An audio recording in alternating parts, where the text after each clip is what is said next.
Hola, ¿qué tal? El siguiente tema que vamos a presentar es sobre la corioamnionitis. ¿Qué es la corioamnionitis? La corioamnionitis, o también conocida como infección intraamniótica, es un término histológico que define la inflamación del amnios o del corion como resultado de una infección bacteriana en el líquido amniótico, las membranas fetales, la placenta o el útero. Las bacterias que producen esta infección llegan a la cavidad amniótica por vía ascendente. Sin embargo, existen otras vías menos frecuentes que permiten la entrada de bacterias al líquido amniótico. Tenemos la vía ascendente, que es la más frecuente a través de migración de microorganismos de la vagina o cervix hacia el líquido amniótico. Aquí lo presento en la siguiente ilustración. También por vía hematógena, que es cuando la madre tiene un cuadro de infección y las bacterias que producen esa infección llegan a traspasar la placenta y así pues entrar al líquido amniótico o dentro de membranas fetales. También por vía retrógrada, a través de cavidad peritoneal y por complicaciones de procedimientos invasivos como amniocentesis, que es la extracción del líquido amniótico, una porción del líquido amniótico para hacer estudios. En este caso, ese estudio se hace para esta enfermedad, para la corioamnionitis, una biopsia de vellosidades coriales, una cordocentesis, que es que se toma una parte del cordón umbilical para hacer igual estudios, y una fetoscopías, que es cuando se hace un procedimiento quirúrgico al feto que está en gestación para tratar alguna enfermedad o malformación. Desde el punto de vista etiológico, la gran mayoría de las pacientes presentan un cuadro polimicrobiano causado por la combinación de organismos aerobios y anaerobios, de los cuales podemos encontrar en mujeres con membranas intactas, Ureaplasma urealyticum, Mycoplasma hominis y Gardnerella. Estos microorganismos pueden alcanzar el útero a través de la placenta a partir de la circulación o posiblemente por contacto genital oral. Aún así, la mayoría de las bacterias encontradas en el útero son de origen vaginal. Se considera que estos organismos alcanzan primero el espacio coriodecidual y posteriormente cruzan las membranas intactas hasta el líquido amniótico, logrando así infectar al feto. En la siguiente ilustración, pues aquí podemos observar cómo de una forma ascendente pues van llegando los patógenos o bacterias hacia el útero. De esta forma, la infección, como corioamnionitis, va a empezar con una infección coriodecidual en esta parte. Luego esa infección ahora sí va a traspasar la membrana del corio y luego va a traspasar la membrana del amnios, y aquí ya tenemos ahora sí la infección como corioamnionitis propiamente. Luego va a traspasar la membrana del amnios y se va a formar una infección del líquido amniótico. Al llegar al líquido amniótico hay pues riesgo de que se haya una funicitis en el cordón umbilical, y esto es cuando hay una lesión en las bandas perivasculares de la gelatina de Wharton por causa de células inflamatorias. Al haber pues una infección en el cordón umbilical, hay mucho riesgo de que esa infección llegue propiamente al feto, y en este caso al bebé puede ocasionarle neumonía, meningitis, daño cerebral y hasta la muerte. A los factores de riesgo para una corioamnionitis es una deficiencia de la actividad antimicrobiana del líquido amniótico por bajos niveles de zinc en la dieta.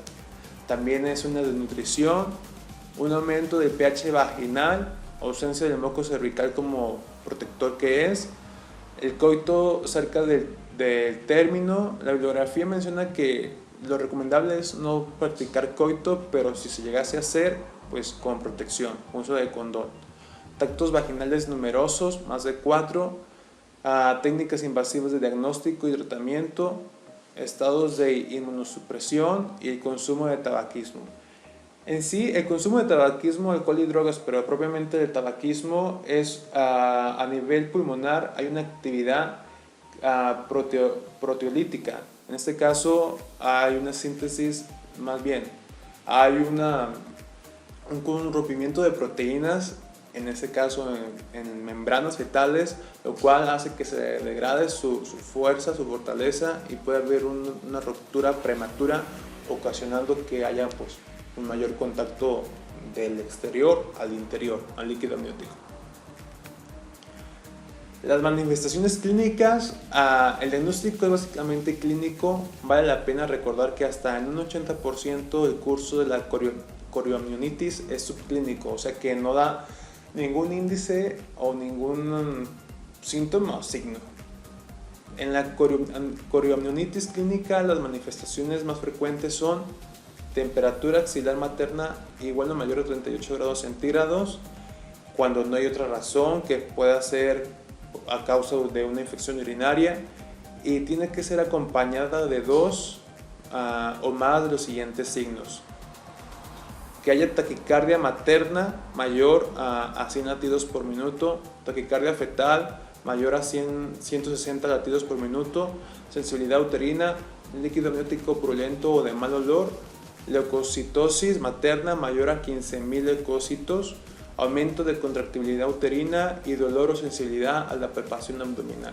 Entonces tiene que presentarse temperatura axial mayor a 38 o 2 o más de los siguientes signos que aquí ya se mencionaron. Bueno, ¿cómo se diagnostica?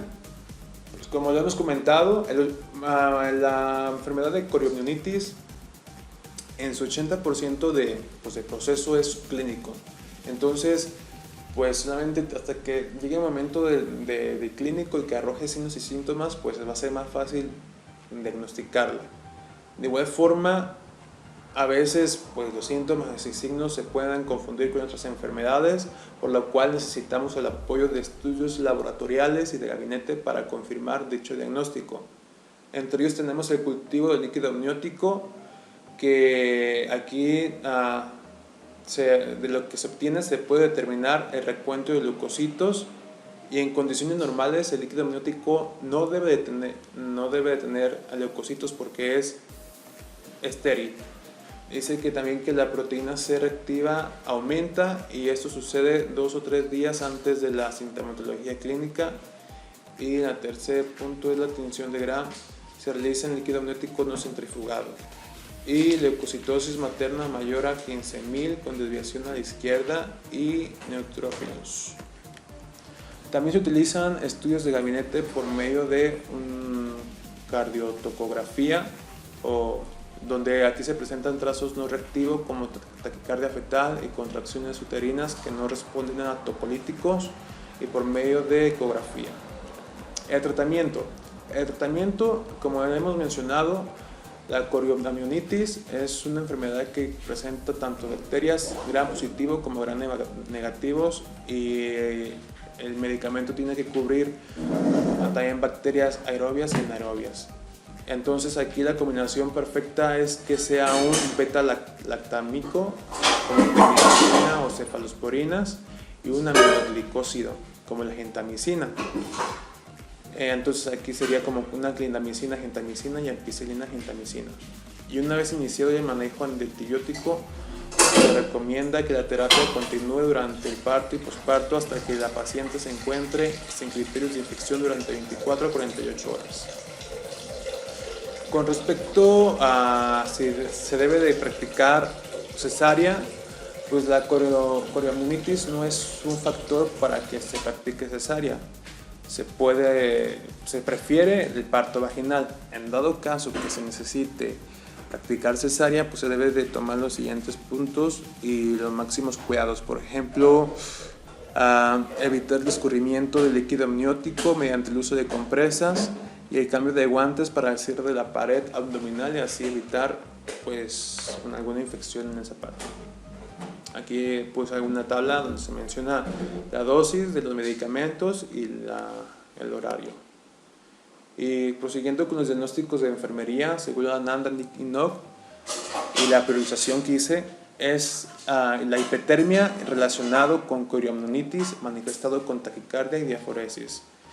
En las actividades es controlar la temperatura y otros signos vitales, administrar medicamentos o líquidos, antipiréticos y antibióticos, enseñar al personal de cuidados el lavado de manos apropiado, que eso es un índice bastante importante de remarcar, porque pues, al momento de hacer un tacto vaginal y si se tienen las manos sucias o contaminadas por no haberse lavado correctamente, pues es un riesgo.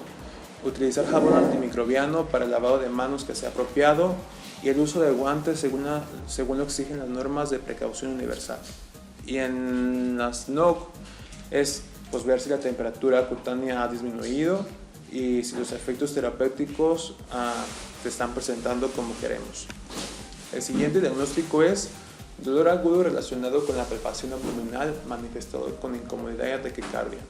En las actividades es comprobar las órdenes médicas en cuanto al medicamento, dosis y frecuencias del analgésico prescrito, donde la farmacoterapia correspondiente es que no va a comprometer la salud del feto.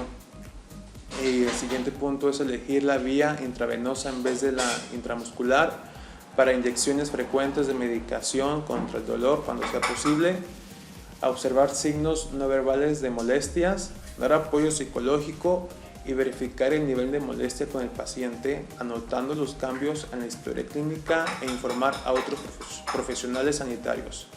Y en la NOC es pues, ver si el dolor ha disminuido, al igual que los gemidos. Y el siguiente diagnóstico es riesgo de infección relacionado con la presencia de bacterias en amnios y corium manifestado con 15.000 leucocitos.